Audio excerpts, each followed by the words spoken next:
Este programa es una presentación de María Trina Burgos, abogada de inmigración.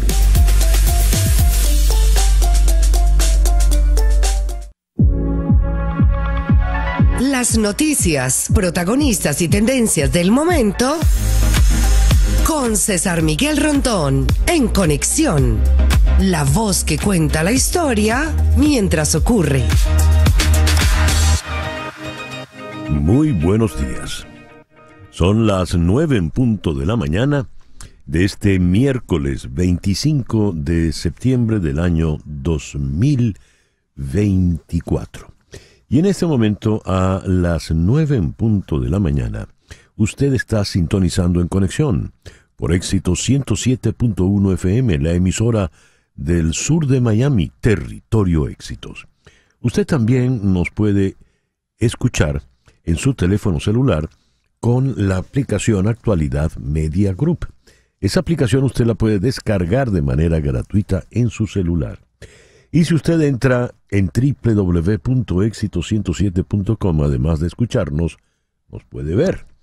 Aquí recibo el saludo de Guillermo Useche en Puerto Ordaz, Carlos Arteaga en Nirgua, José Agudelo en Cajaseca, Estado Zulia, Douglas Isturiz en El Salvador, Hugo Boscán en Játiva. Se pregunta por qué Maduro no va a la Asamblea de Naciones Unidas. ¿Será por miedo? A lo mejor. Xavier Miguez en Barcelona, José de Villa en Maracaibo, Henry Moreno en Atlanta, Nadi Carolina en Davenport, Florida, Saeda Bon en Kissimmee, Carlos Cuevas en Westchester, Carmen Salas en Ibagué, Colombia, doña María Alicia Sifontes, sí señora, estamos a la mitad de la semana, Mimoni Ani en Bogotá, Alfredo González Pedrique con Marianela allá en Toronto, Karina Aguillón en Dinamarca, nuestro amigo Juan Acuña, el camionero, hoy está en Jasper, Tennessee, Dan Bento en Winter Garden, Miriam Borges en El Hatillo, Gloria Herrera en Bogotá, Moreila Sojo en Naguanagua, Estado Carabobo, Guillermo Lozada en Johns Creek, Patricia Martínez en Bogotá, José Mora en Colinas de Carrizal, Magali Hernández en Dublín. También en El Hatillo, Chere Ramos Graterol. Hola, Chere. Patricia Sardi en el Reino Unido, Edgar Bravo en Madrid, Luis Aparicio en Minneapolis. El picante de Augusto, Cecilia está en Austin, Ana está en Ciudad de México, Noaito Sánchez en San Cristóbal, Marisol Morales, bendecido día. Gracias a todos por reportar la sintonía de En Conexión. En Conexión es una producción de Flor Alicia Anzola para Éxito 107.1 FM en Miami. Buenos días, Flor Alicia. Buenos días, César Miguel. También saludando a David Marisol, a Iván Torres, a Gabo Cartaya, a Gila Marilis en Perú. Qué bien. Laura Rodríguez está en la producción general. Muy buenos días, Laura. Muy buenos días y feliz miércoles. En Madrid, Mariel Sofía Rodríguez en la producción informativa. Buenos días, Mariel Sofía. Muy buenos días y feliz miércoles para todos. Jesús Carreño en la edición y montaje, Carlos Prato en los controles. Buenos días, Carlos. Muy buenos días, feliz miércoles. Y ante el micrófono, quien tiene el gusto de hablarles, César Miguel Rondón. Hoy es el día de San Cleofás, San Hermenfrido, San Solemne, San Principio, San Anacario y San Finbarro. No conozco a nadie con esos nombres. En el calendario astrológico de Enrico Mariani tenemos para el día de hoy la luna menguando en Cáncer. De la luna en Cáncer nos dicen aquí: sensibilidad a flor de piel, se estimulan los vínculos familiares y sentimentales. Usted puede estar vulnerable sentimentalmente, dice aquí. Es una buena luna para todo lo que tiene que ver con los niños. Y es una excelente luna para reunirse en familia. Es una luna buena para todo lo que tiene que ver con la gastronomía, con la cocina. Es una buena luna para mudarse de casa, de apartamento. Es una buena luna para iniciar un régimen nutricional. Luna menguante en Cáncer, Sol en Libra, este miércoles 25 de septiembre del año 2024. Hoy es el Día Mundial del Farmacéutico, así que felicitaciones pues a todos los amigos farmacéutas y amigas farmacéutas. Es el Día Internacional de la Ataxia. El objetivo es concienciar a la población sobre esta enfermedad, además de conseguir fondos para ayudar a dar una mejor vida a las personas que la padecen. La ataxia está presente en distintos países y los pacientes esperan encontrar ayuda y apoyo. Es por ello que diversos organismos a nivel internacional dedican esfuerzos a crear conciencia en el día de hoy. La ataxia se caracteriza por un temblor en diversos lugares del cuerpo y se realizan movimientos involuntarios hasta que de repente se puede perder el equilibrio. Es el Día Mundial de la Leche Escolar. Y aquí en Estados Unidos es el Día Nacional de los Administradores de Investigación.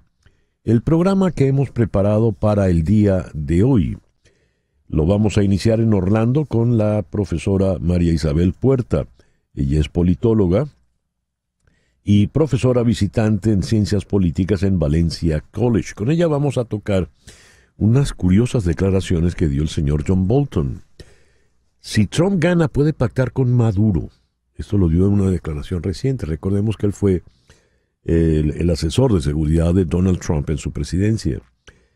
En Ciudad de México vamos a conversar con la destacada internacionalista Brenda Stephan. Con ella vamos a hacer el análisis, el balance de lo que fue la primera jornada de la Asamblea General de Naciones Unidas en el día de ayer. Luego iremos a Madrid para conversar con Luis Rodrigo de Castro de la Universidad CEU San Pablo a propósito del incremento de las hostilidades, la situación tan tensa que se está volviendo allá en el Medio Oriente con los ataques israelíes ya entrados en territorio libanés. Luego vamos a conversar con el periodista Chema Gil, experto en temas de seguridad. España desconoce el paradero de los 2 españoles acusados de espiar en Venezuela.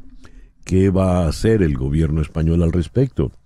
En Nueva York vamos a conversar con Luisa de la Vil, la productora de la película Niños de las Brisas, que va a representar a Venezuela tanto en los premios Oscar como en los Goya 2025. Ese es el programa para hoy. Y el foro, ¿qué es la decepción? ¿Cómo sobrellevar la decepción? ¿Por qué nos decepcionamos? ¿Qué nos puede decepcionar?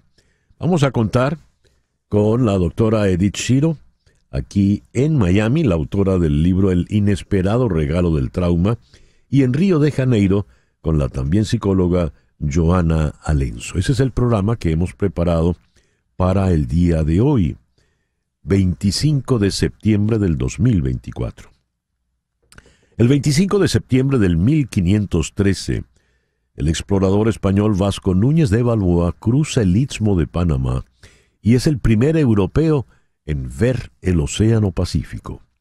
El 25 de septiembre de 1728 se crea la Real Compañía Guipuzcoana de Caracas, una sociedad mercantil constituida por el rey Felipe V, concedida a comerciantes vascos, principalmente de la provincia de Guipúzcoa, que operó en Venezuela desde 1730 hasta 1785, con gran influencia en el desarrollo económico, científico, cultural, social y político de la Capitanía General de Venezuela. En La Guaira todavía está esa maravillosa casa que era la casa central de la Compañía Guipuzcoana, todo un monumento colonial. El 25 de septiembre de 1828 se da la conocida Conspiración Septembrina. Esto ocurrió en Bogotá, fue un atentado contra Simón Bolívar. La Conspiración Septembrina atentó contra el Libertador, la idea era matarlo, y esto influyó en su renuncia como primer mandatario de la Gran Colombia. sospechosos del atentado, Francisco de Paula Santander y Mariano Ospina Rodríguez. Es el momento en que se salva gracias a Manuelita Sáenz y salta por el balcón.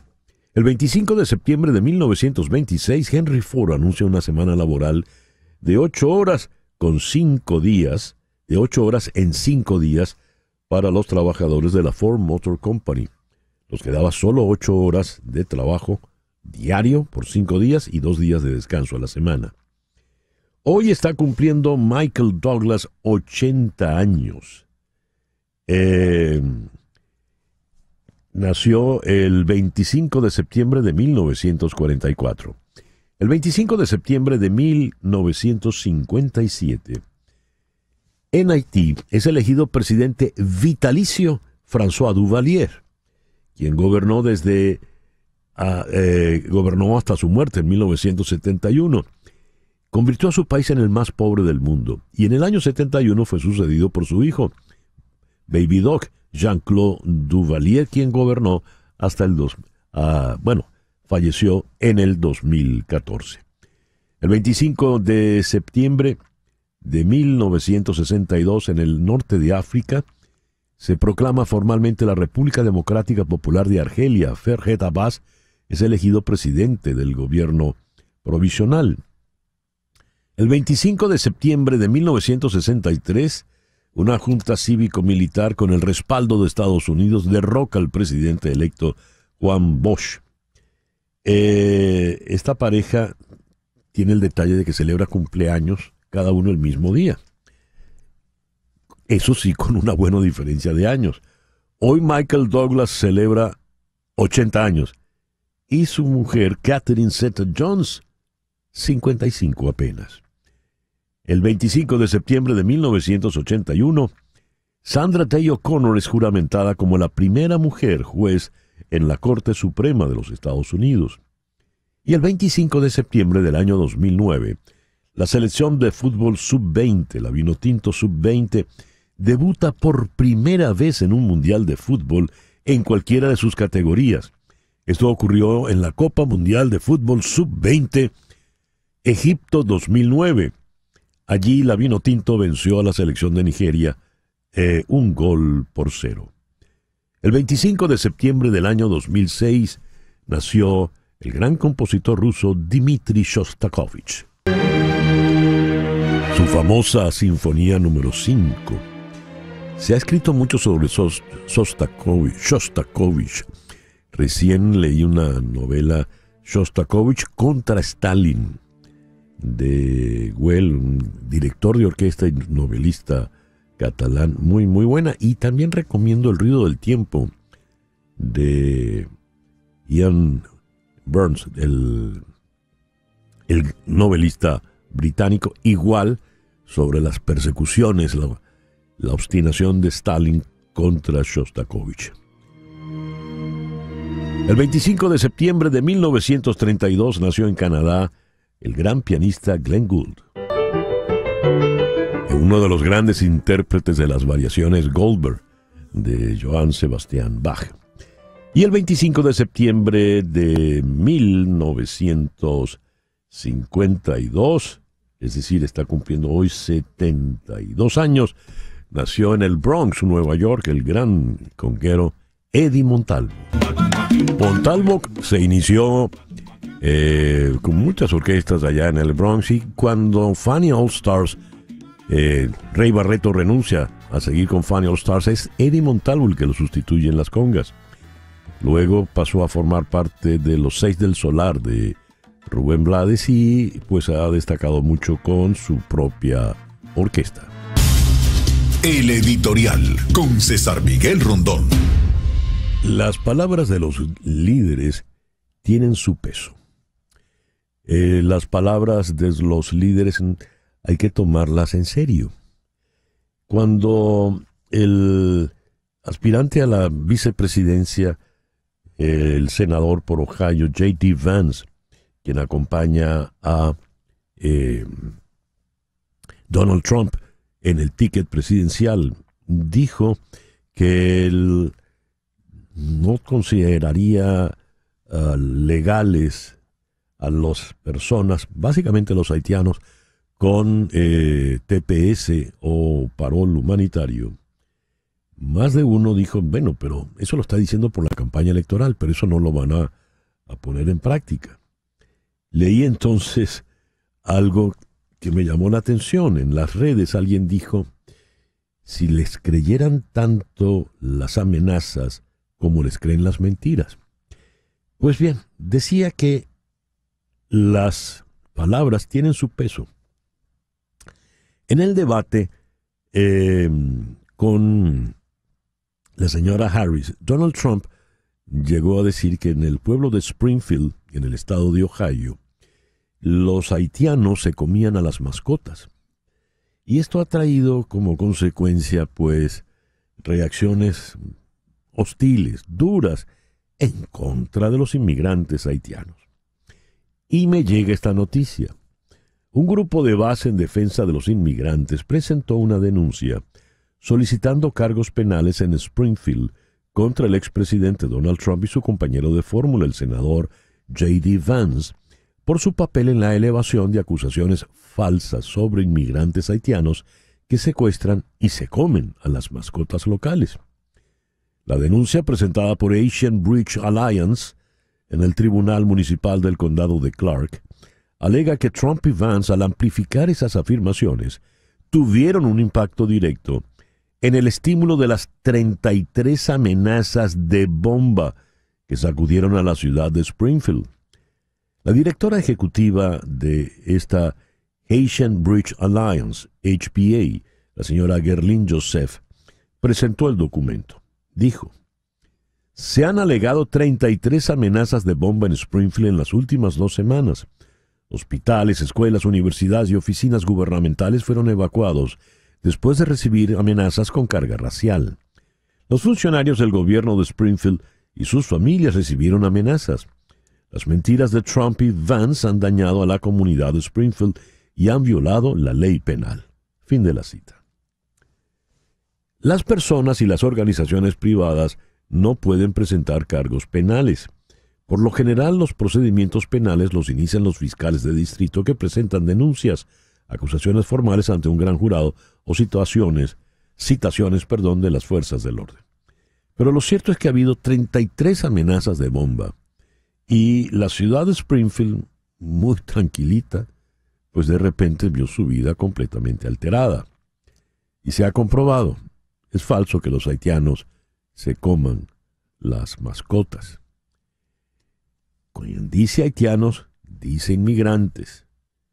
Y recordemos que inmigrantes, en definitiva, somos todos.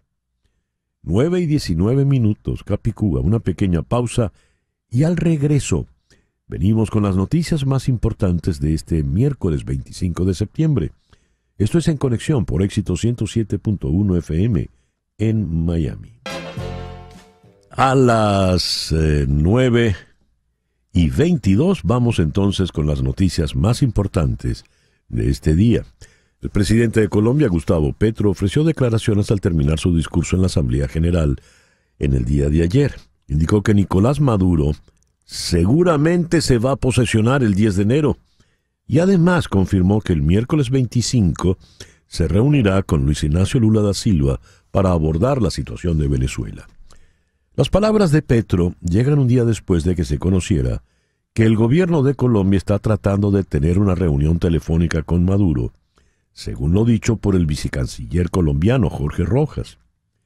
El mensaje de Petro pareciera alejarse de sus exigencias a las autoridades venezolanas de mostrar las actas electorales que confirmarían la supuesta victoria de Maduro, algo que toda Venezuela y el resto del mundo están esperando desde hace ya casi 2 meses. Así que repetir una estrategia fracasada me parece una tontería. Lo que hay que probar son unos caminos diferentes y es a la sociedad venezolana a quien le corresponde encontrar las salidas de su conflicto político. Cita textual para Gustavo Petro. Si Trump gana, puede pactar con Maduro. Es un hombre fuerte que le fascina. Quien ha dicho esto es John Bolton. Trump ya ha dicho recientemente que Caracas es uno de los lugares más seguros donde se puede ir, que Caracas es más segura que muchas ciudades de los Estados Unidos. Maduro es obviamente un hombre fuerte para Trump. Recuerdo de mis días junto a él que estaba fascinado por el hombre fuerte. Y no sé si usted ha leído el capítulo sobre Venezuela de mi libro La habitación donde sucedió, pero al final conseguimos que muy a pesar de algunos Trump no se reuniera con Maduro. No dejamos que eso ocurriera. Sin embargo, ahora sí es posible que Trump haga un trato con él. Eso sería un gran revés, cita textual de John Bolton, quien fue el jefe de Seguridad Nacional durante el gobierno de Donald Trump. En su despedida ayer en Naciones Unidas, Joe Biden recordó que los dirigentes están para servir al pueblo y no al revés, porque no se trata de mantenerse en el poder a toda costa. He decidido que tras 50 años de servicio público, ha llegado el momento en que una nueva generación de líderes lleve a mi nación hacia adelante. Queridos dirigentes, no olvidemos nunca que hay cosas más importantes que mantenerse en el poder, el pueblo. No olviden nunca que estamos aquí para servir al pueblo y no al revés. Y además acotó que el futuro será de quienes liberen todo el potencial de su pueblo. Esa es el alma de la democracia, no le pertenece a ningún país en particular. Y habló del anhelo universal de derechos y libertad en Venezuela, donde en las elecciones de julio pasado se emitió un voto por un cambio que no se puede negar. Chile ya no está en condiciones de recibir más migración de Venezuela, dijo ayer en Naciones Unidas el presidente Gabriel Boric, tras criticar las sanciones de Estados Unidos que según él están empujando a los venezolanos a huir de su país. Las sanciones económicas golpean más al pueblo venezolano que a sus actuales gobernantes, golpean a los humildes, a los trabajadores. El castigo económico se conjuga con la crisis política y en conjunto han empujado a más de 7 millones de venezolanos al exilio, de los cuales cerca de 800,000 se encuentran en Chile. Y por responsabilidad debo ser claro en este punto, Chile no está en condiciones de recibir más migración. El presidente de Argentina, Javier Milei, calificó como una dictadura sangrienta a los gobiernos de Cuba y Venezuela en su primera intervención en la Asamblea General de Naciones Unidas en el día de ayer. En esta misma casa que dice defender los derechos humanos han permitido el ingreso al Consejo de Derechos Humanos de dictaduras sangrientas como las de Venezuela y Cuba sin el más mínimo reproche, cita textual. Criticó duramente la presencia de estos países en Naciones Unidas, argumentando que estos no deberían formar parte de un organismo que defiende los derechos humanos. Y además, Milei arremetió contra la propia ONU. Le acusó de imponer una agenda ideológica. Una organización que había sido pensada como un escudo para proteger el reino de los hombres se transformó en un leviatán de múltiples tentáculos que pretende decidir no solo qué debe hacer cada Estado o nación, sino también cómo deben vivir todos los ciudadanos del mundo. Una oficina de Arizona utilizada por la campaña de la vicepresidenta Kamala Harris y por los candidatos demócratas al Congreso estatal fue dañada por disparos el día lunes, según NBC News. El Departamento de Policía de la ciudad de Tempe está investigando el incidente. Tuvo lugar días antes de una visita programada a Arizona por la señora Harris. Dado que no había nadie en la oficina durante el incidente, la policía lo está etiquetando como un delito contra la propiedad. Estamos agradecidos con la policía de Tempe por llegar rápidamente al lugar y tenemos la suerte de que no hubo nadie herido, dijo el director de la campaña del Partido Demócrata en Arizona. Los residentes de Florida se están preparando para Helene, una tormenta tropical que se está fortaleciendo rápidamente y que podría convertirse en un gran huracán en el día de hoy. Helene o Helen está en camino de tocar tierra en la costa del Golfo de Florida, posiblemente en la región de Big Bend, el jueves por la noche y amenaza con convertirse en la tormenta más fuerte que golpea a Estados Unidos en más de un año. Sería el cuarto huracán que toca tierra este año y el quinto que golpea a Florida desde el 2022. Se ha emitido una alerta de inundación para más de 20 millones de personas, desde Florida hasta el sur de los Apalaches. El área de Big Bend enfrenta la marejada ciclónica más grave. Es posible que se produzcan oleadas de hasta 15 pies.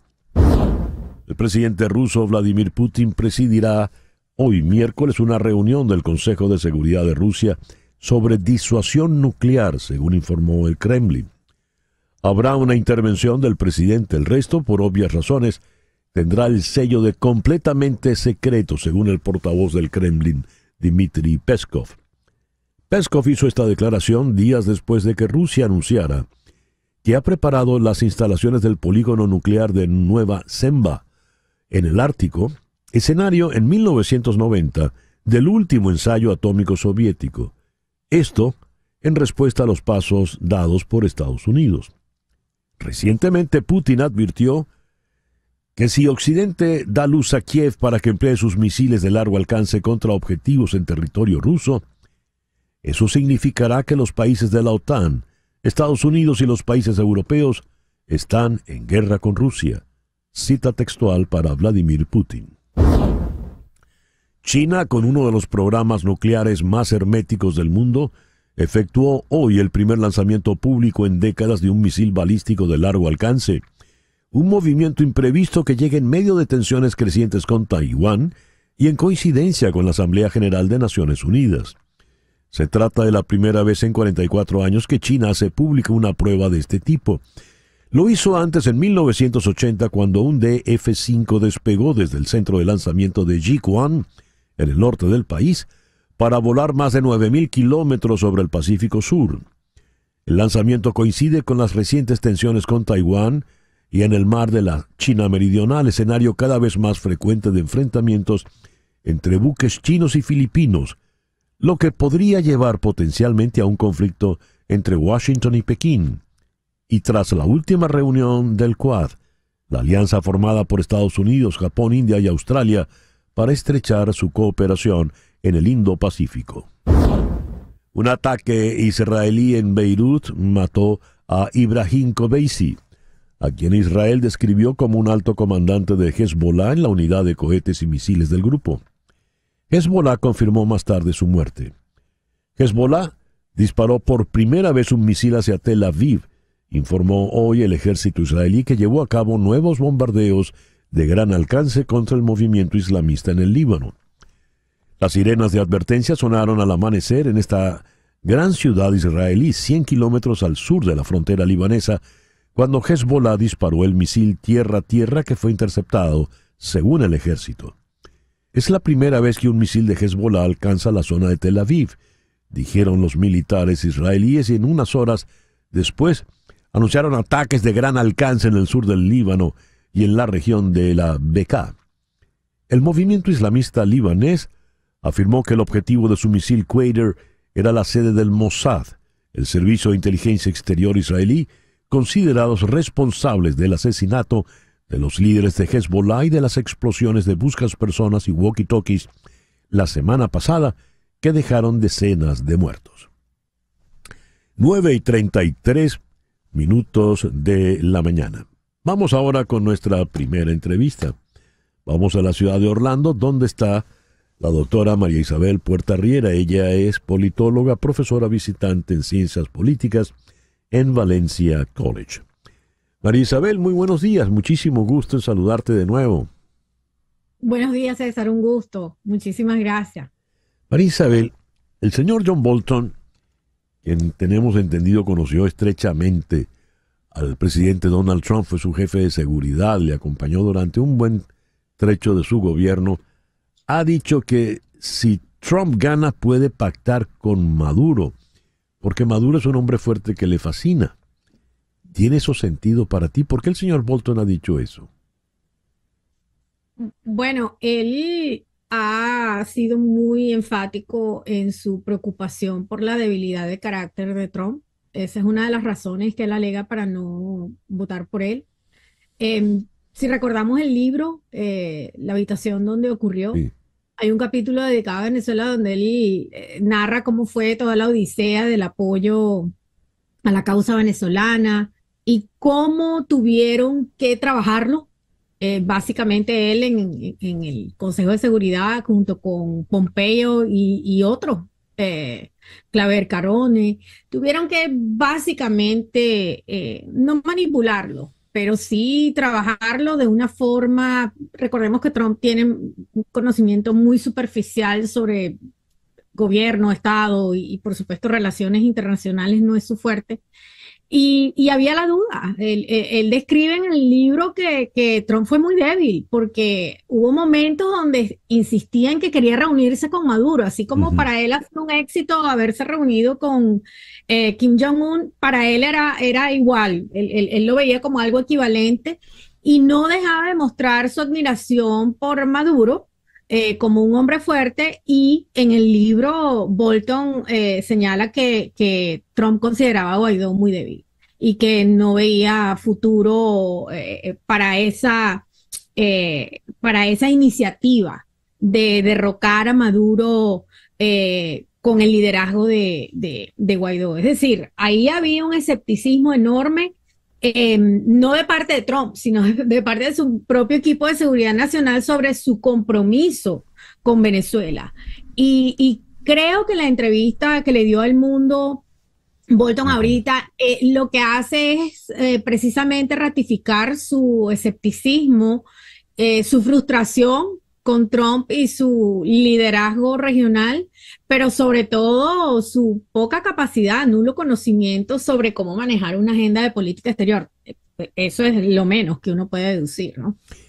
Ahora, Marisabel, independientemente de que sea Donald Trump o de que sea la señora Kamala Harris, y habida cuenta que ya las elecciones están a la vuelta de la esquina y en enero hay un nuevo gobierno en la Casa Blanca, ¿cuál podría ser una estrategia, a tu entender, medianamente asertiva con relación a Venezuela por parte de Estados Unidos? Creo que lamentablemente el recurso va a ser las inevitables sanciones, como hemos visto que ha hecho, ha sido la primera reacción de la administración de Biden-Harris.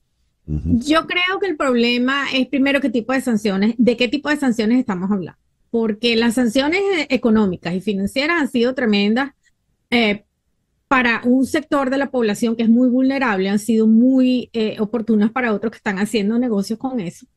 Pero el problema que yo observo con las sanciones, esperemos que con estas que son individuales haya otra dinámica, es que si no hay un reforzamiento de estas, acompañamiento de otros países, estas sanciones no son efectivas. ¿De qué le sirve al pueblo venezolano tener a unos personajes sancionados por corrupción, violación de derechos humanos? En este caso se suma el fraude electoral. ¿De qué le vale al pueblo venezolano tener a esa gente con pasaportes, con visas anuladas y prohibición de entrada a Estados Unidos y bloqueo de cuentas si tienen familiares viviendo aquí? Y tienen familiares con negocios aquí o en Europa o en otros países de América Latina. Eso no tiene ningún impacto. El problema es que hay que entender que las sanciones lo que buscan es un cambio de comportamiento. Las sanciones no son un instrumento para cambiar de gobierno. Lo que hacen es que generan presión sobre ciertos individuos o gobiernos para que cambien su comportamiento. En este sentido, las sanciones individuales lo que buscan es castigar a estos personajes que son considerados como nocivos y buscar, o bien sea que abandonen el gobierno, que cedan, como ha pasado en algunos casos con los que se han venido para acá, huyendo del chavismo, que han sido sancionados, que cedan de alguna manera información y que a cambio de eso puedan no solamente quitarles las sanciones, sino darles un tratamiento distinto en el caso de corrupción, tráfico de drogas, como lo hemos visto. Pero las sanciones por sí mismas no van a tener un impacto más allá de lo que estoy describiendo. El propio señor Bolton le preguntan por un eventual gobierno de la señora Harris y él advierte que él no cree que la señora Harris vaya a cambiar, al menos en el comienzo, de manera sustantiva la política hacia Venezuela.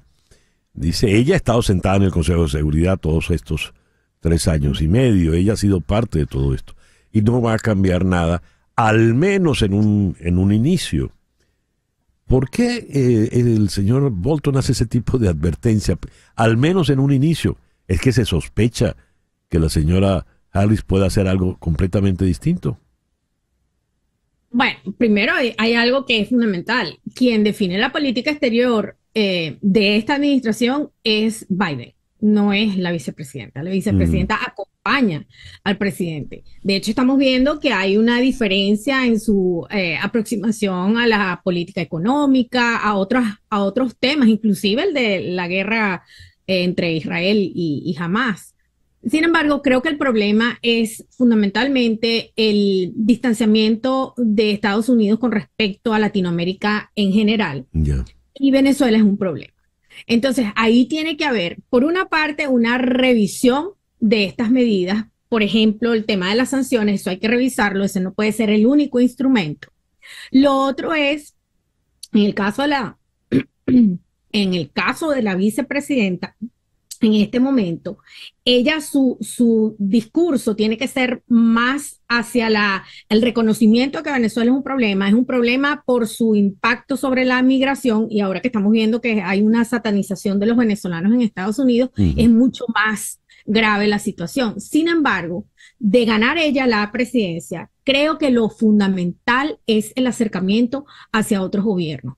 Léase Chile, pero también Colombia y Brasil. Tiene que haber una agenda de política exterior donde Estados Unidos trabaje no de manera aislada. Tiene que haber una agenda concertada, porque si el problema es la migración, está afectando a todos. Entonces, yo creo que en el mediano plazo tiene que haber una revisión de la agenda de política exterior y concretamente en el caso de Latinoamérica tiene que haber un acercamiento de Estados Unidos hacia los gobiernos democráticos, o de lo contrario, Cuba, Nicaragua y Venezuela no van a ser los únicos autoritarios en la región. María Isabel, muchísimas gracias por atendernos en la mañana de hoy. Gracias a ustedes, César. Un gusto como siempre. La doctora María Isabel Puerta Riera es politóloga y es profesora de Ciencias Políticas en Valencia College, allá en Orlando. Son las 9:41 de la mañana, una pequeña pausa y ya regresamos en Conexión por Éxito 107.1 FM en Miami. Son las 9:44. Toma nota de este número, por favor, 305-468-0044. Repito, 305-468-0044. Ese es el teléfono de María Trina Burgos. María Trina es una abogada venezolana de inmigración. Tiene más de 25 años de experiencia trabajando en temas de inmigración aquí en los Estados Unidos. Y está licenciada como abogada para trabajar en los 50 estados de la Unión y en Puerto Rico. Si estás en Caracas y quieres llamarla, tú solo llama como de manera local al 771-3040, 771-3040, y esa llamada va a repicar en la oficina de María Trina Burgos aquí en Miami. O si estás en el interior de Venezuela, 0212-771-3040. En el Twitter, @abogada Burgos. En el Instagram, María Trina Burgos. Te repito el número aquí, 305-468-0044. María Trina Burgos, para que tus sueños de inmigración se hagan realidad. Bien, vengamos a la realidad, no aquellos días del pasado, sino estos convulsionados del presente. Hubo muchos discursos ayer en la 79ª Asamblea General de Naciones Unidas, allá en Nueva York. Hagamos un balance de esto. ¿Y con quién más vamos a hacer el balance si no es con nuestra muy, muy estimada Brenda Estefan? Vamos entonces a Ciudad de México. Brenda, muy buenos días. Muchísimas gracias por atendernos. Estimado César Miguel, siempre un gusto estar en tu programa. ¿Qué balance haces de la primera jornada de ayer, Brenda? Pues mira, esta reunión de la Semana Mayor, como se ha dado en llamarle, de la Asamblea General de Naciones Unidas, es una especie de pasarela en donde los líderes mundiales dan breves discursos de unos 15-20 minutos sobre los temas que más preocupan a la comunidad internacional y desde luego ponen su agenda también sobre la mesa.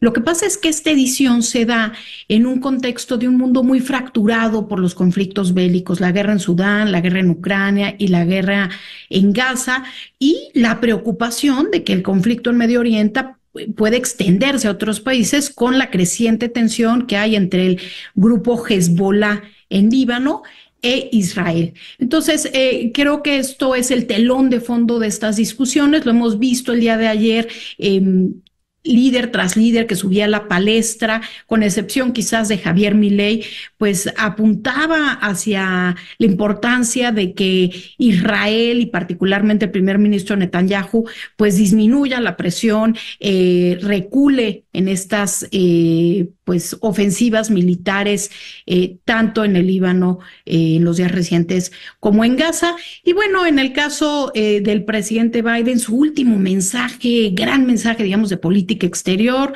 un mensaje sí emotivo, en donde en algún momento dice pues que él le hubiera gustado hacer más, que el mayor honor de su vida ha sido ser presidente de Estados Unidos, pero que se retira porque es más hay cosas más importantes que permanecer en el poder, que es el pueblo, ¿no? El pueblo el que se nos... Eso le merece un gran aplauso, pero sin embargo eso no quita que veamos pues la impotencia que tiene en este momento Washington para pues disminuir las tensiones en Medio Oriente, y desde luego pues la misma Organización de Naciones Unidas que se ve pues hoy maniatada, donde a Antonio Guterres lo que le queda prácticamente es la palabra, porque no tiene elementos para presionar a los beligerantes, César Miguel. Pareciera que esto se va de las manos, ¿no? Porque ante ese discurso muy de estadista de Biden, con la misma ha mandado otros portaaviones que zarpó desde Virginia con su flotilla a la región, que se le va a unir el portaaviones Truman, que se le va a unir al portaaviones Lincoln, que está en el Golfo Pérsico, porque pareciera que eso va a estallar de una manera terrible. Hoy hay una reunión en el Consejo de Seguridad y se estima que allí va a estar el señor Vladimir Putin. A ver, ¿qué es esta reunión en medio de la Asamblea General, Brenda? Pues parecía que Ucrania de alguna forma se estaba quedando en un segundo plano, no solo en términos mediáticos, sino también en términos diplomáticos. La banda ancha diplomática, por ejemplo, de Estados Unidos, está más concentrada hoy en Medio Oriente. El mismo Anthony Blinken ha ido 10 veces a lo largo de este casi año de conflicto a Medio Oriente, y pues eso ha de alguna manera dejado en un segundo plano para Estados Unidos y para la misma discusión de Naciones Unidas el tema de la guerra en Ucrania. Mientras que el año pasado el invitado más esperado era Zelensky, este año cuya intervención estará presente Zelensky, su intervención será el día de hoy, pero parece que ha quedado relegado. Y creo que la intención tanto de Kiev como de Moscú es que dado el evento, pues se puedan discutir sus visiones, sus puntos de vista y que no queden hechos a un lado, pues por los conflictos que se viven en otras regiones. Y desde luego, como siempre, pues siendo Rusia un miembro permanente del Consejo de Seguridad, pues ahí Putin tiene la posibilidad de entrar a hablar sin mayor problema, pero lo que vemos siempre es que cualquier resolución, cualquier intento de consenso que se busque, pues siempre se ve empañado porque una u otra parte pues ejercen su derecho de veto. Este es el drama de la Organización de Naciones Unidas, que desde su creación le dio a un puñado de países, a 5 países que fueron los que triunfaron en la Segunda Guerra Mundial, pues la posibilidad de ejercer este derecho de veto, que va pues muchas veces en contrasenso del mismo sentido de ser de la organización. La razón de ser del Consejo de Seguridad es preservar la paz y la seguridad en el mundo, pero este derecho de veto complica que así sea. Qué curioso, es Vladimir Putin quien ha amenazado que si Zelensky dispara misiles de largo alcance en territorio ruso, él entenderá que la OTAN y la Unión Europea y Estados Unidos están en guerra con Rusia. Y está China, que recién lanzó por primera vez un misil de largo alcance que ha terminado de alborotar las aguas allí en el mar de la China meridional. Por no hablar del conflicto en el Medio Oriente. Estamos ante un polvorín, Brenda. Sí, después de la caída de la Unión Soviética en 1992, el estadounidense economista y escritor Francis Fukuyama publicó un libro, César Miguel, que se llama El fin de la historia y el fin del hombre, cuya tesis central es que el binomio democracia-capitalismo había triunfado sobre el binomio autoritarismo o dictadura, digamos, y socialismo o comunismo, y que pues ya todos los países del mundo iban a tender hacia ese modelo, hacia el modelo liberal occidental encabezado por Estados Unidos. Nada más cerrado, nada de eso ha sucedido en estas décadas. Lo que hemos visto es todo lo contrario. Hoy China quiere disputar el liderazgo estadounidense con una visión completamente diferente, con una visión de gobierno y de mercado diferente, y otras potencias medias como Rusia, como India, como Brasil, como Arabia Saudita, pues quieren también disputar, digamos, una parte de ese pastel del poder global. Este cambio en la balanza del poder global está generando tensiones y conflictos alrededor del mundo que hacen que, de acuerdo al Instituto de la Investigación para la Paz de Estocolmo, haya actualmente 52 conflictos armados en el mundo, además de Ucrania y Gaza.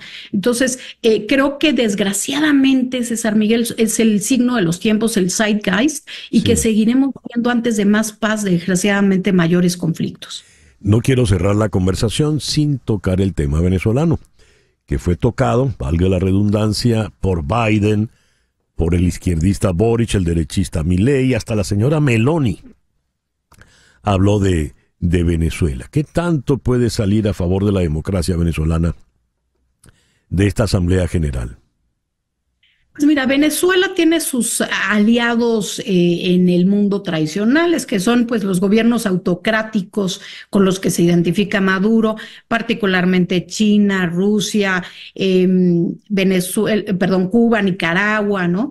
Realmente son un grupo muy pequeño de unos 6, 7 países. El resto de la comunidad internacional reconoce que lo que hubo en Venezuela fue un flagrante fraude y está a favor pues de que se restablezca la vía democrática y pues se reconozca el triunfo de Edmundo González. Lo hemos visto con los votos de diferentes países para reconocer el triunfo de Edmundo González, y creo que en general el consenso es a favor pues de la democracia y de la victoria de Edmundo González. Seguirá seguramente a lo largo de estos próximos días, hoy y hasta el sábado, pues en el debate general, Venezuela estando presente, y seguramente la mayor parte de los mensajes en apoyo a la oposición venezolana.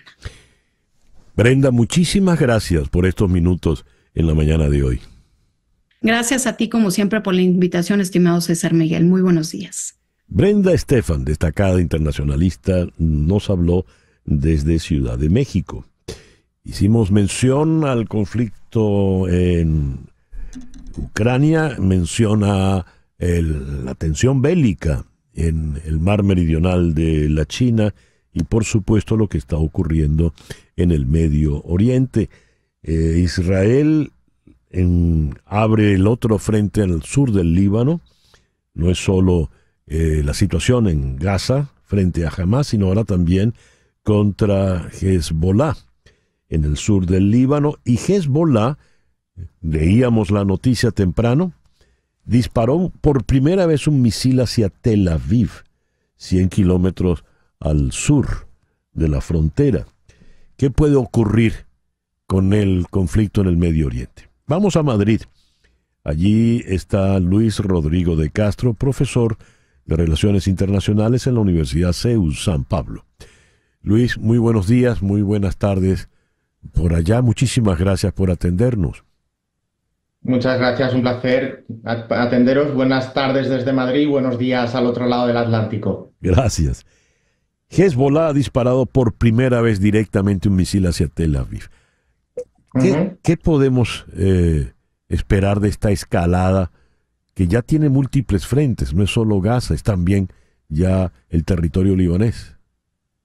Sí, por aquí yo diferenciaría esas dos situaciones, ¿no? La que tenemos en Gaza y la que tenemos en el sur del Líbano. Sí. La que tenemos en Gaza viene un poco provocada por ese ataque de Hamas, esa incursión en el territorio israelí de hace ya bastantes semanas, en la que, bueno, pues el resultado es bien conocido y esa es una parte del conflicto, es un conflicto diferente, aunque sí que es verdad que incluimos siempre la situación en Oriente Medio bajo un mismo paraguas, está como subdividido a su vez en diferentes microconflictos, que, bueno, pues tenemos ese con Gaza y por otro lado el conflicto con Hezbollah. Hezbollah es algo diferente a Hamas y no solo en cuanto a la localización geográfica, también en cuanto a la confección propia de ese movimiento, de esa organización.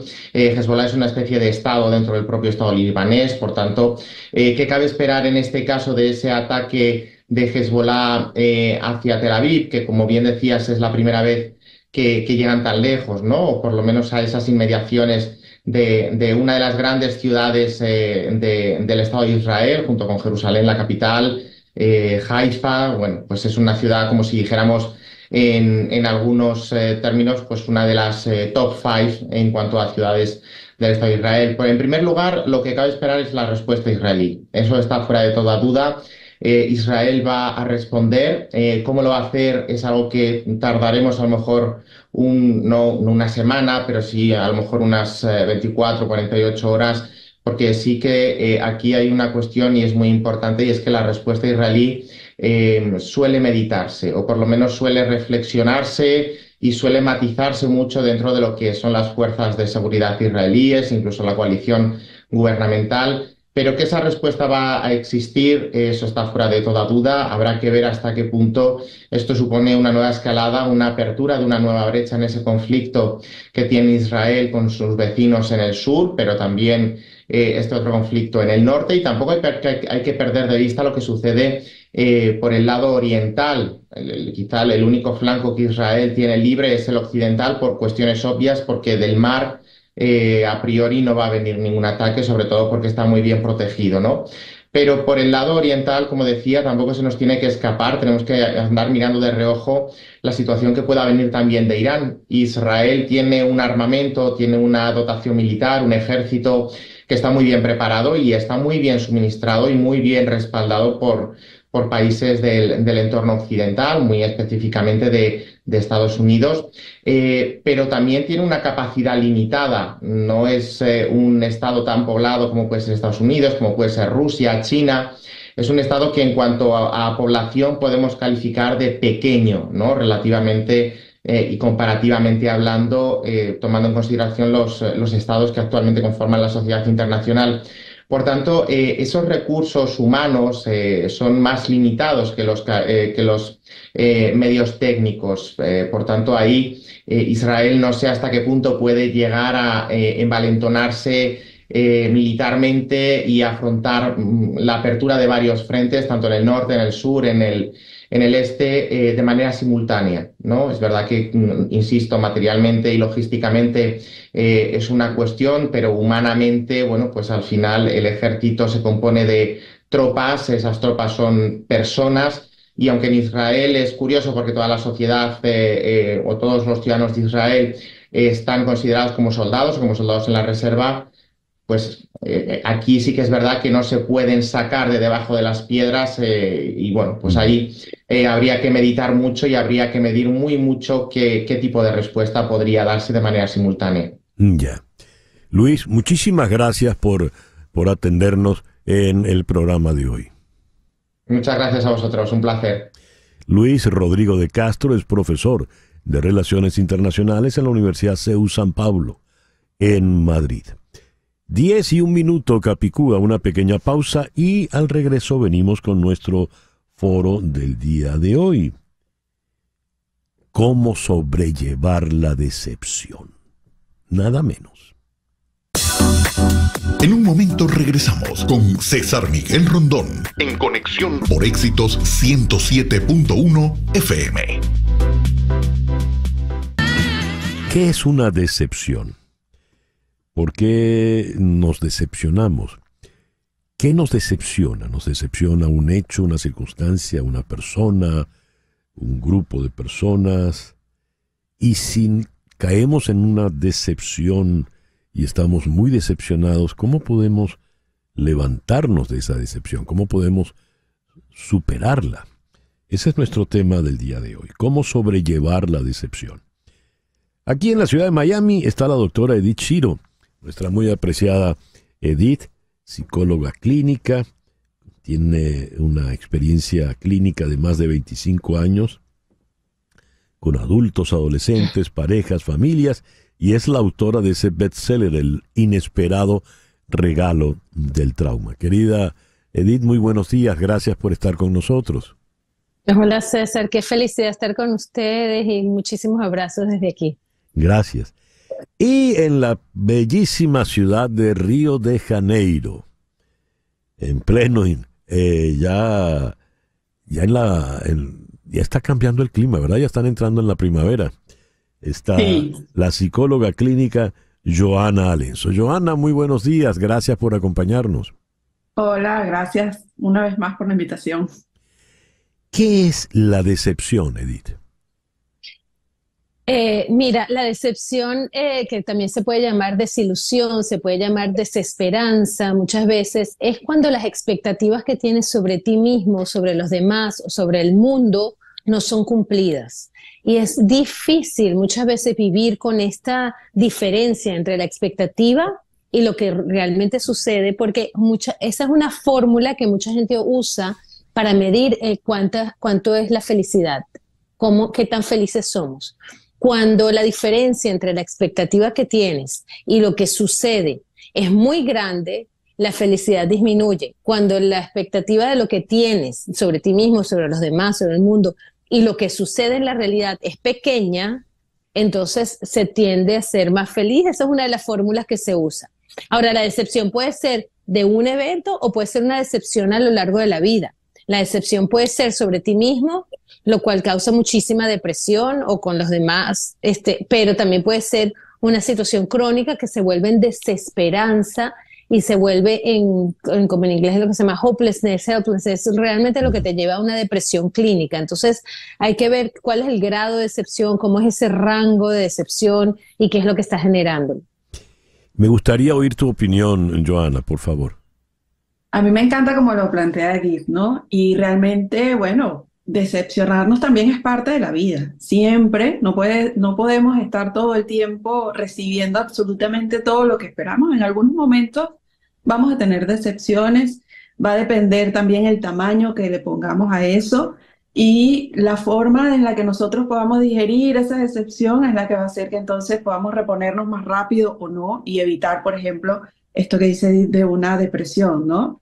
Pero sí, decepciones hay y vamos a tener a lo largo de la vida con diferentes ámbitos también. Pueden haber decepciones amorosas, decepciones laborales, decepciones de nosotros mismos, decepciones de cosas tan tontas como estaba esperando ver un show increíble de este artista y resulta que al final no me gustó mucho cómo fue la experiencia. Eso lo vamos a ir teniendo y algunos van a ser más marcantes que otros, ¿no? Muy interesante. Edith, en tu primer abordaje me queda la siguiente idea. La decepción depende de mí, porque depende de mis expectativas. Si tengo pocas expectativas, lo más probable es que no me decepcione porque es fácil satisfacerme, ¿verdad? Si tengo muchas expectativas, pues es muy probable que me vaya a decepcionar porque no va a estar, como dice el dicho, a la altura de las expectativas. Entonces, ¿qué debería hacer yo? Reducir el rango de mis expectativas. La gran pregunta, César, ¿sabes? Esa es una pregunta existencial, porque vamos a ir entonces por la vida no teniendo expectativas, no siendo ambiciosos, no teniendo ilusiones, no teniendo grandes metas. Yo soy de las personas que creo que no debería ser así, que nosotros deberíamos ser, bueno, soñar hasta con el cielo y más arriba y ver hasta, o sea, tener las grandes expectativas y tener muchísima ilusión de qué queremos con nosotros mismos y con los demás. Sin embargo, hay como una línea muy delicada que es un balance, decir, bueno, puedo ser muy optimista, pero con cautela. ¿Cómo puede ser una persona realmente optimista, pero con los pies en la tierra y teniendo ese balance muy claro de qué sí es y qué no es? Y ojo, esto no es fácil de hacer, o sea, es muy fácil de decir, pero no es fácil de hacer, porque cuando nuestro corazoncito está involucrado en lo que queremos y tenemos esa pasión o esa conexión con lo que está pasando, es muy difícil decirnos a nosotros mismos, bueno, no te ilusiones tanto, bueno, no te imagines que va a pasar lo mejor de lo mejor, no te vas a ganar, o sea, compra la lotería, compra ese ticket de la lotería, pero no te vayas a ilusionar que te lo vas a ganar. Claro que no. Si uno se compra el ticket de la lotería, parte de lo lindo es ese viaje de la ilusión, de conectarte con la pasión que tienes de qué podría ser y cómo podría ser y esos sueños bellísimos que tenemos. Pero sí hay que tener como ese cable a tierra y hay que tener esos pies bien puestos sobre la tierra para poder hacer esa distinción. Y más allá, si quieres, hablemos de cómo se manejan esas decepciones, ¿no? Que ya eso es otra pregunta. Muy bien. Johanna, dijiste siempre nos decepcionamos y pusiste ejemplos varios. Fui a ver el show de fulano y me decepcionó. Qué sé yo, fui a ver a este que parece que salió mucha gente muy decepcionada, el de Luis Miguel, porque no canta como cantaba antes. Y entonces, pero que te decepcione Luis Miguel, por citar un ejemplo, no tengo nada en contra de él, es muy distinto a que te decepcione la pareja, el novio o el marido después de un buen tiempo de casado. Son decepciones que van a dejar un sedimento distinto. ¿Cómo lo manejamos? Bueno, es que justamente por eso es que decía lo de que tanto nos va a marcar o no esa decepción, ¿no?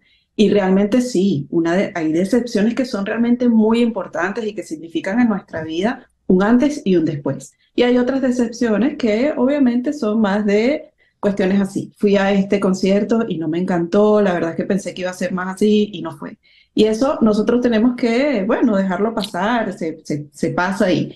Pero con decepciones importantes, si es realmente, ahí se pone en ejercicio nuestra capacidad de recuperarnos de esa decepción, de evaluar qué queremos hacer con eso, de ver si podemos reconstruir, por ejemplo, en el caso de las relaciones de pareja, si esa pareja todavía la podemos reconstruir o si esta decepción ha significado un quiebre total y no podemos seguir con esta persona. O sea, ahí es donde viene ya una parte un poco más compleja de qué hacer con esta decepción, cómo la elaboro y si me voy a poder recuperar o no.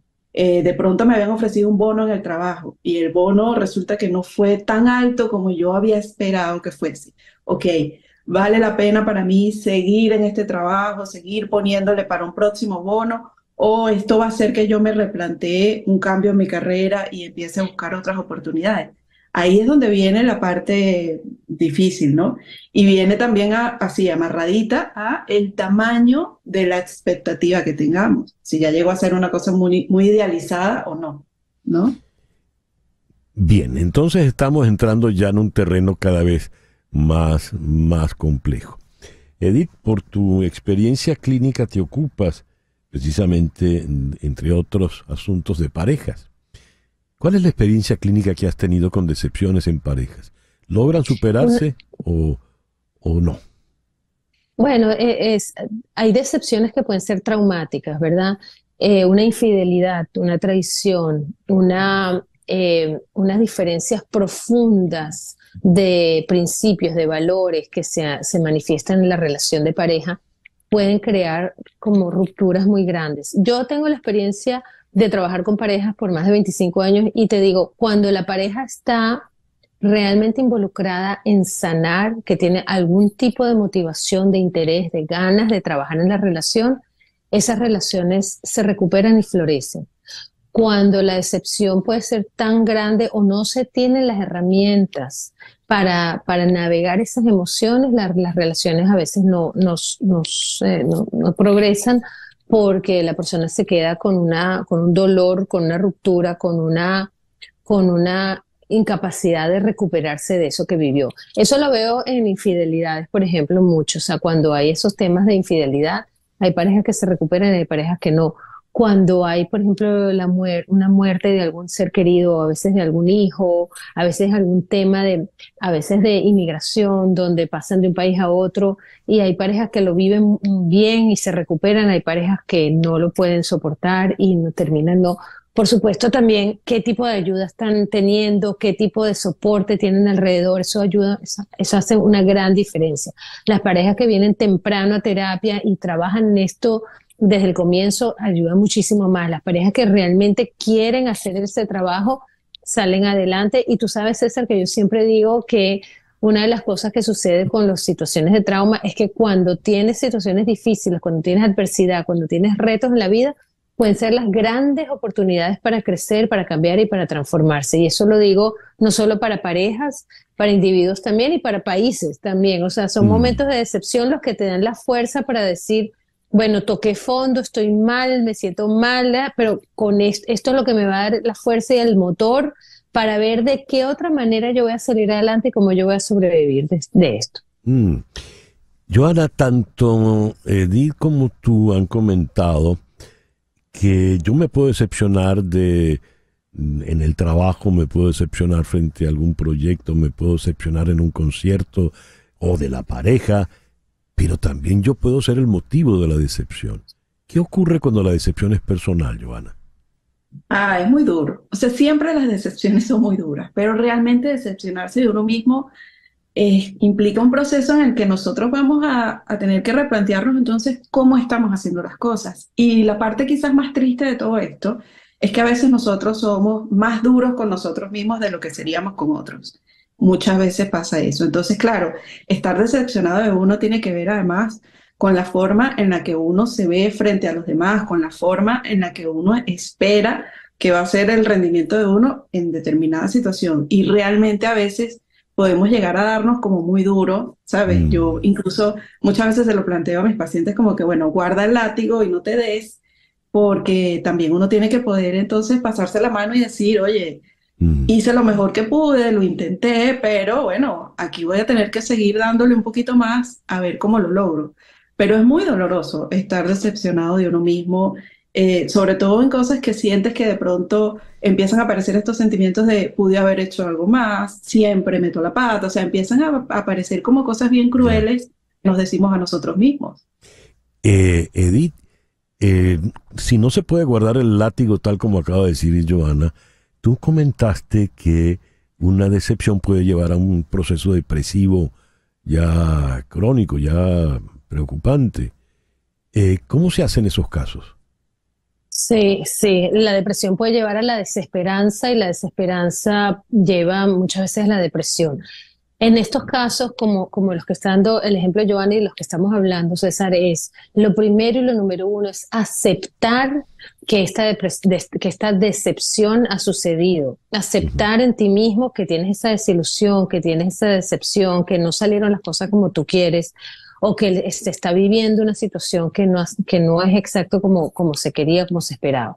Pero el segundo paso de eso es dar permiso a tener un poco de esos sentimientos de tristeza, de dolor, a llorar por lo que se perdió, a aceptar de que es doloroso, porque no hacemos nada pretendiendo que eso no está ahí. Es importante decir, wow, sí, estoy realmente profundamente decepcionado de mí, del mundo, de mi país, de mi cultura, de mi gente, de mi pareja. Es importante vivirlo, llorarlo, sentirlo. Y luego el tercer paso de esto es dar como una apertura para ver las cosas desde otro lugar. Y esto no es fácil hacerlo. Muchas veces se hace en compañía de otra persona, con tu amigo, con tu pareja, con tu psicólogo, con alguien con quien puedas hablar y decir, bueno, ¿cómo se puede ver esto desde otra perspectiva?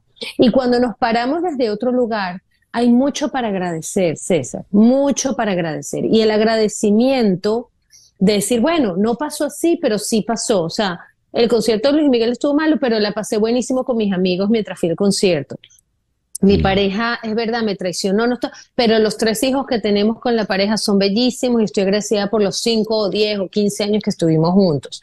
¿Sabes? Entonces, darle la vuelta a poder salvar y rescatar puntos de agradecimiento que siempre están ahí, porque eso es entonces lo que te va a inspirar a decir, en vez de caer en una depresión crónica, realmente, porque puede suceder, en vez de caer y decir, bueno, todo es negativo, todo es malo, hay como hasta un burnout, me quemo, o sea, es una quemada de traté. Es decir, bueno, ¿qué sí salió positivo? ¿Qué sí puedo agradecer? ¿Y qué puedo tomar de esto? ¿Qué puedo rescatar de esto para seguir adelante? Muy interesante. El tiempo lamentablemente se ha venido encima. Entonces, Johanna, te dejo la palabra de conclusión en la mañana de hoy.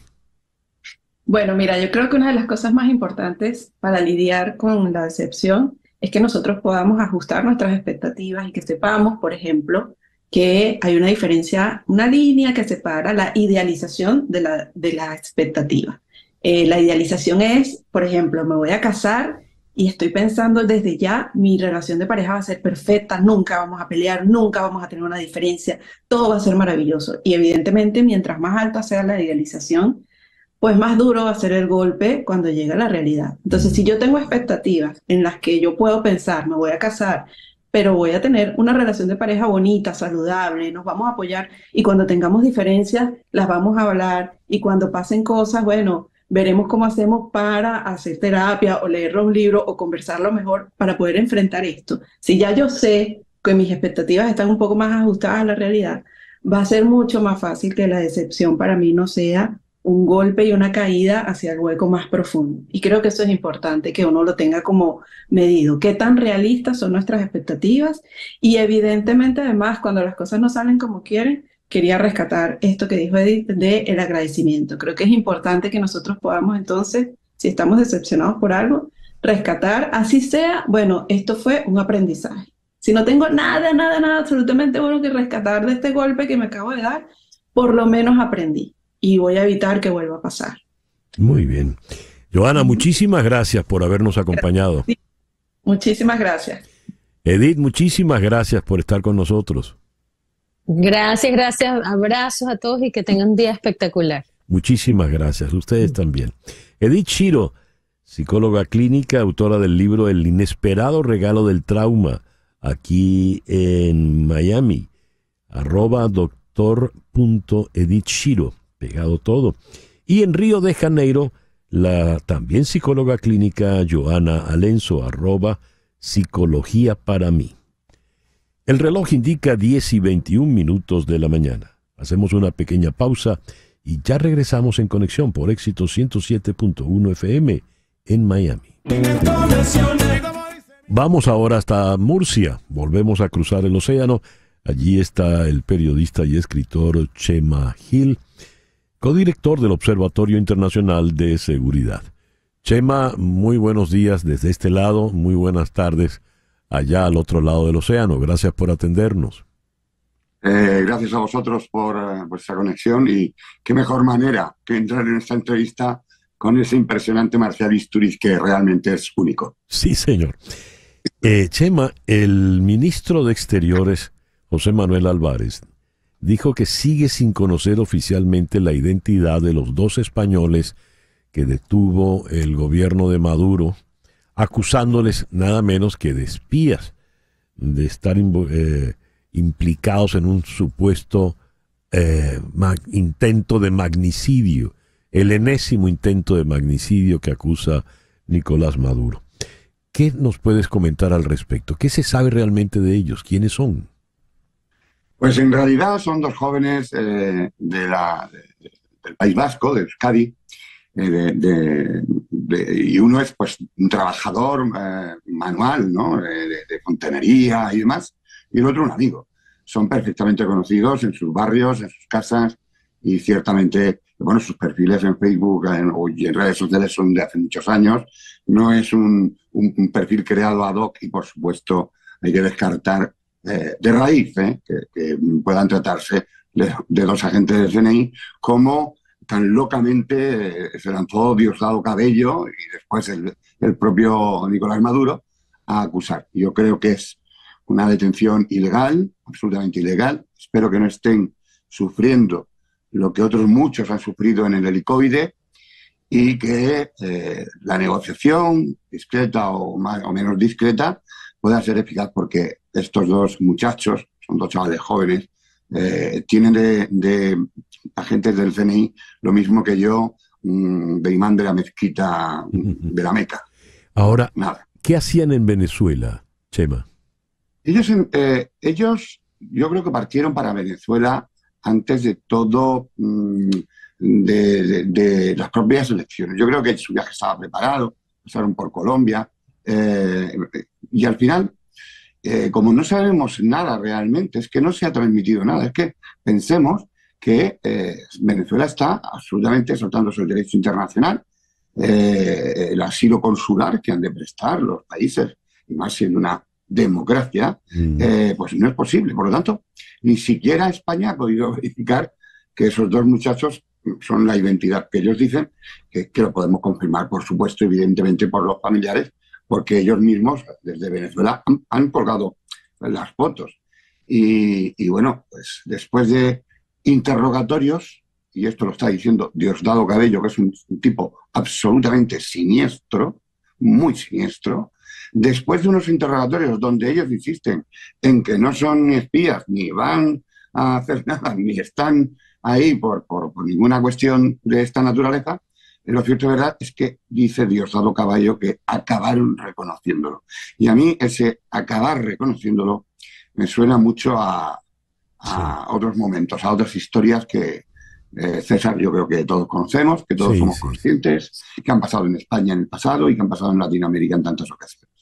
A ver, otro de los prohombres de la dictadura venezolana, Jorge Rodríguez, en algún momento llegó a plantear, a raíz de lo de Edmundo González, la ruptura de relaciones con España.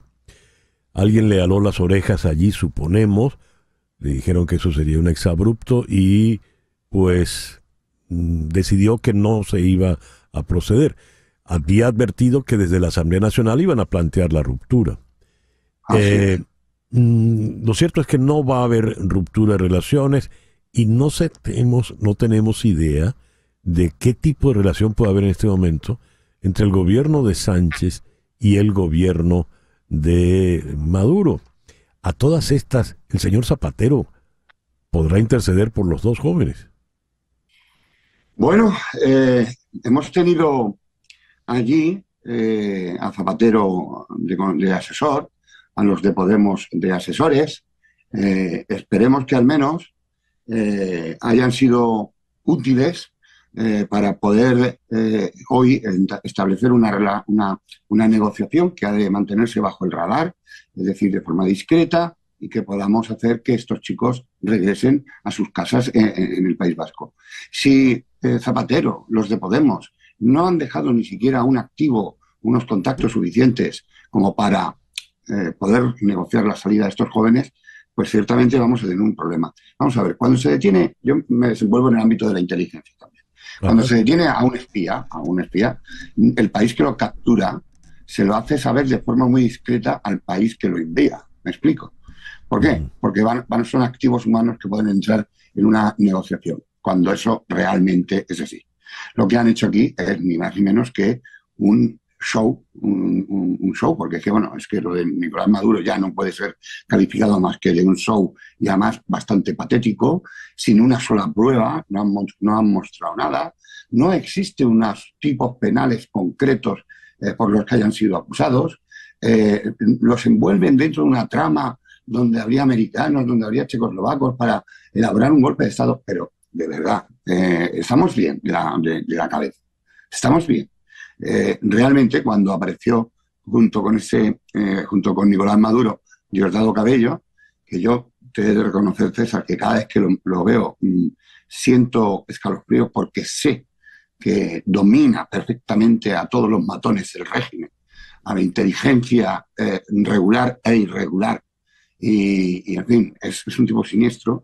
Yo cuando vi ese coloquio entre los dos, bromeando sobre esas cosas, Maduro sujetando un fusil, que yo creo que era hasta de juguete y demás, yo creo que nos enfrentamos ante un régimen que no puede generarnos ninguna confianza. Un régimen que está condenado al ostracismo por su propio pueblo, al que va a manejar manu militari. Es decir, vamos a volver a ver una dictadura al final completa y total al estilo castrista, inspirada además por esa dictadura. Y yo lo único que hago es lamentar muchísimo, tengo amigos venezolanos aquí en España y allá, y lo único que hago es lamentar muchísimo esta situación, porque en realidad Venezuela, mucha gente no lo sabe, es el país que más reservas de petróleo tiene del mundo. Tiene la mayor capacidad de extracción de oro del mundo. Tiene unas potencialidades absolutamente tremendas. Y mientras tanto, el pueblo se muere de hambre. Los niños tienen inanición, no tienen acceso a la leche, no tienen acceso a comer carne una vez a la semana. Cuando estamos ante un país que tiene todo eso y sin embargo su pueblo vive de forma miserable, es que debería ser delito de lesa humanidad y tener que entrar allí a detenerlos con fuerzas internacionales. Claro, yo digo esto, y yo que soy socialdemócrata, por ejemplo, Sí. Europeo, Ujú.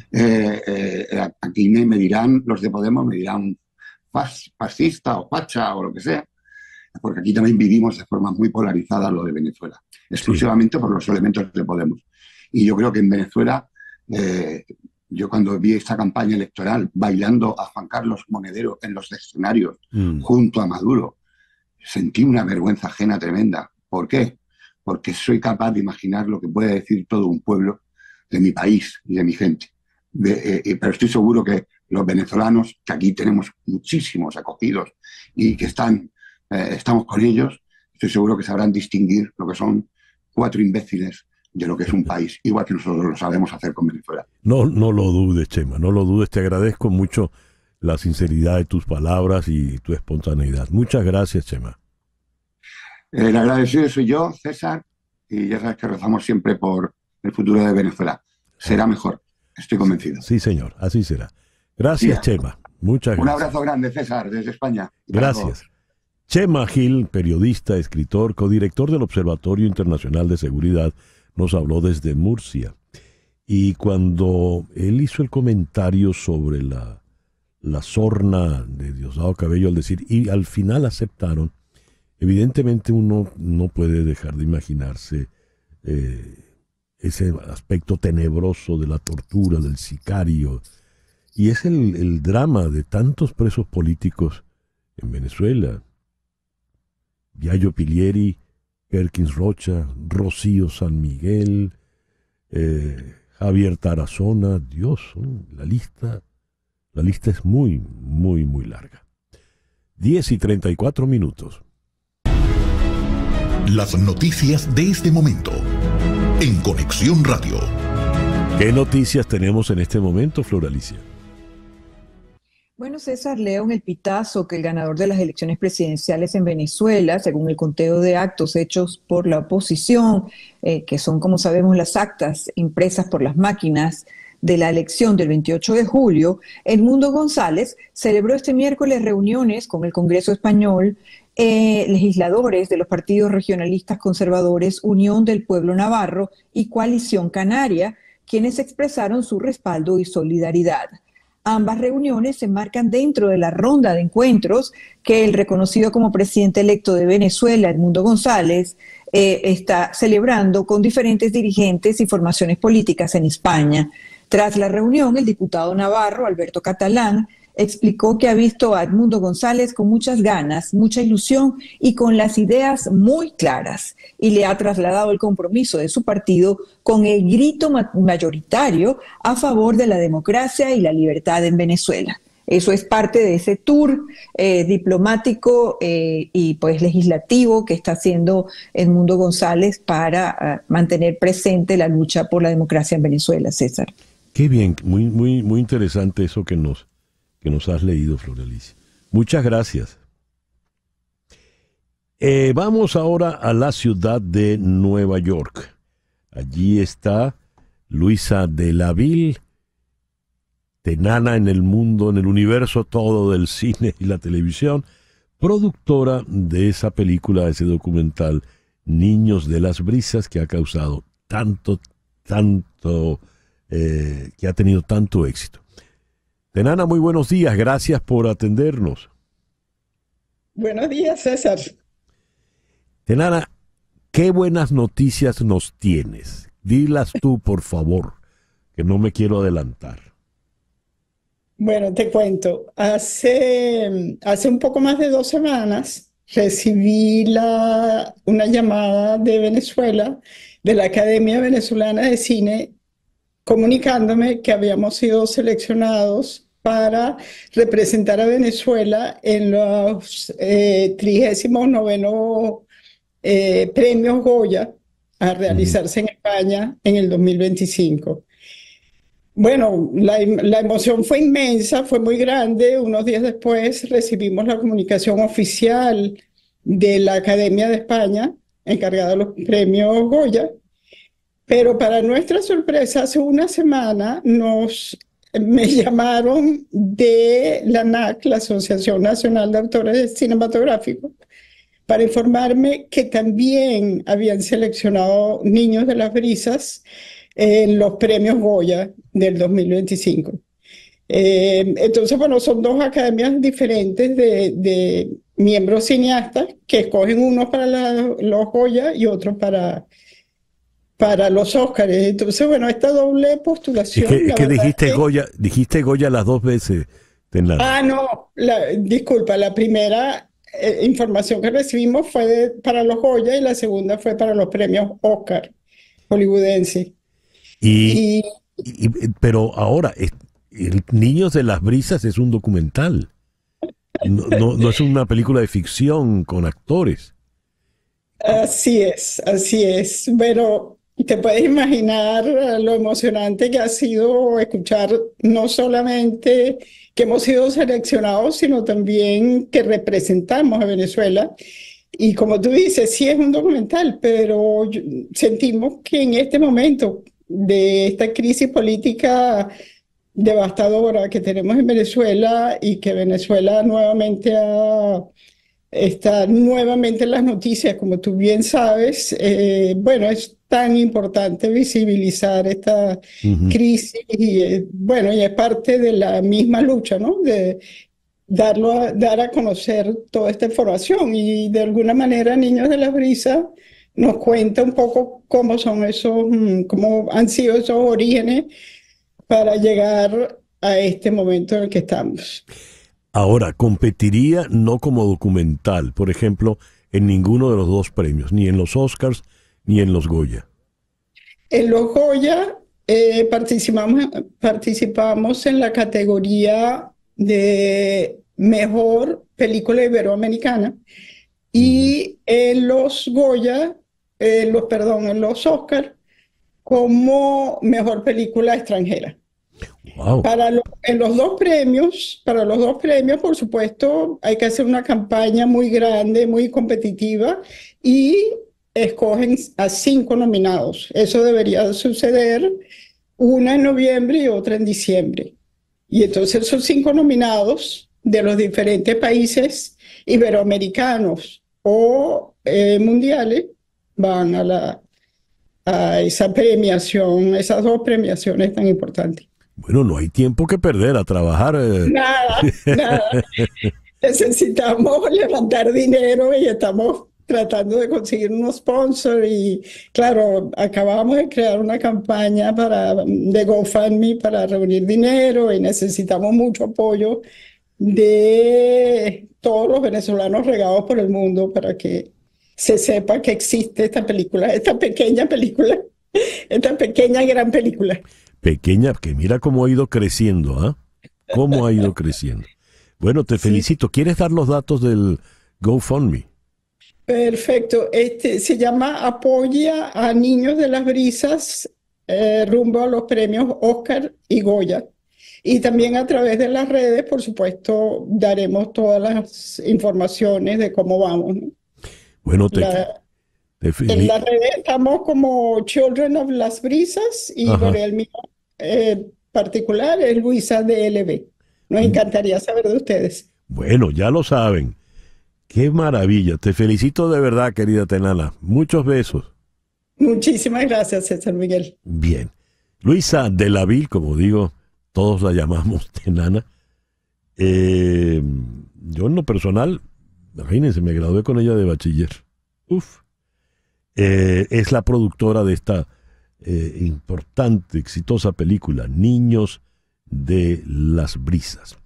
10:42 de la mañana, una pequeña pausa y ya regresamos en Conexión por Éxitos 107.1 FM en Miami. Continuamos en breve con César Miguel Rondón en Conexión por Éxitos 107.1 FM. Y esta noche a las 9 nos toca moderar el análisis semanal. El tema que escogimos fue hablar de la situación de la oposición venezolana a prácticamente 2 meses de las elecciones del 28 de julio. ¿En qué condiciones se encuentra la oposición venezolana en la actualidad?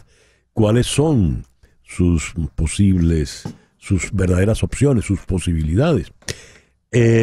Participaron 2 periodistas, Gabriela Peroso, vicepresidenta de información de VPI-TV, y Francisco Poleo, director del Grupo Z Nuevo País. Y también nos acompañó Oscar López, del Comando con Venezuela, aquí en los Estados Unidos. Muy interesante la conversación. Eso será a las 9 de la noche, análisis semanal, hoy con mi moderación por TVV Network, y antes a las 8 de la noche, de lunes a viernes, recuerda, en vivo, La Última con Carla Angola por TVV Network. Don't Cry for Me Argentina, no llores por mi Argentina, el tema que canta desde el balcón de la Casa Rosada Evita, según la ópera rock Evita de Andrew Lloyd Webber. Y la estamos escuchando porque el 25 de septiembre de 1979 se estrenó en Broadway Evita, aunque la versión que estamos escuchando es la que cantó Madonna en la película de Alan Parker. Lloyd Webber comenta, él no tenía idea de quién era Evita, y él estaba oyendo un programa de radio, un programa especial sobre el alemán lo tengo. Bueno, ahorita voy a recordar quién era el. Dios, qué pena. Sube la volumen mientras busco aquí. James Dean, Rebelde sin causa. Lloyd Webber cuenta que él estaba escuchando un programa sobre James Dean y al terminar dicen: la semana que viene nos ocuparemos de Eva Duarte, Eva Perón, Evita. Y Lloyd Webber dijo: caramba, ¿quién es esa persona tan importante que la pueden comparar con James Dean? La conoció, averiguó de ella, quiero decir, la conoció de ella, y de ahí vino pues Evita. Son las 10:48 de la mañana. Las noticias de este momento en Conexión Radio. Y ya para cerrar, ¿qué noticias tenemos, Flor Alicia? Bueno, César, tenemos noticias de descubrimientos insólitos, o yo lo diría las cosas que tiene la vida que nos sorprenden. En una pequeña localidad del sureste de Europa, en Rumanía, una mujer utilizó durante varias décadas una pepita de ámbar, que ni tan pepita, de 3.5 kilos, como tope de su puerta, sin saber que tenía en sus manos una de las mayores piezas de este material en el mundo, valorada en cerca de 1 millón de euros. Esas piedras que a veces uno pone para que no se te venga la puerta encima y tener la habitación abierta, pues eso es lo que usaba la señora. Y resulta que era una pieza muy importante. Daniel Costache, director del Museo Provincial de Busó, que ya te cuento porque me metí en Expedia para ver dónde queda eso, le confirmó al diario El País que la anciana ha encontrado la extraordinaria piedra en el lecho de un arroyo en el pueblo de Colti, pero fue un pariente quien descubrió su verdadero valor años después. Al heredar la pepita tras la muerte de la propietaria, 2 años después de la caída del régimen comunista en 1989, el familiar en un principio dedujo que se trataba de una piedra semipreciosa. La examinó y a esa conclusión llegó. Fue entonces cuando decidió venderla al Estado rumano, quien le pasó más o menos el cálculo de que podría pagar por ella esa 1 millón de euros, y la piedra podría tener entre 38.5 y 70 millones de años. Dios. échale pichón, como decimos nosotros en venezolano. Ya me asustaste, pensé que iba a decir lo otro. No. Lo cierto es que es insólito. Me metí para ver en internet dónde queda esto. Esto queda en Rumanía, en el condado de Buzău. El condado tiene 432,000 habitantes. También me metí en Expedia para ver si alguien más quiere ir a explorar el lecho del río. Pues hay unos campamentos por $132 que están muy cerca del río. Si quieren conseguirse alguna de otra pepita de ámbar que valga tanto dinero. Ahora, el ámbar, fíjate que entre 35 millones de años y medio y 70 millones de años. El ámbar, pues, es resina fosilizada de origen vegetal.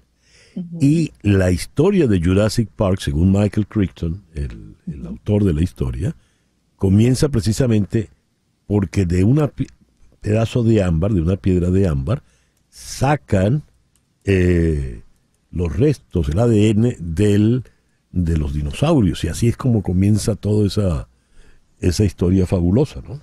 Así es. Y te tengo otra noticia, César, y se trata de algo insólito. Se pensaba que de las obras de Wolfgang Amadeus Mozart eran 600 piezas. Pues ahora, 233 años después de su muerte, a los 35 años, hay una nueva música de Mozart que llega a las listas de éxitos, por así decirlo.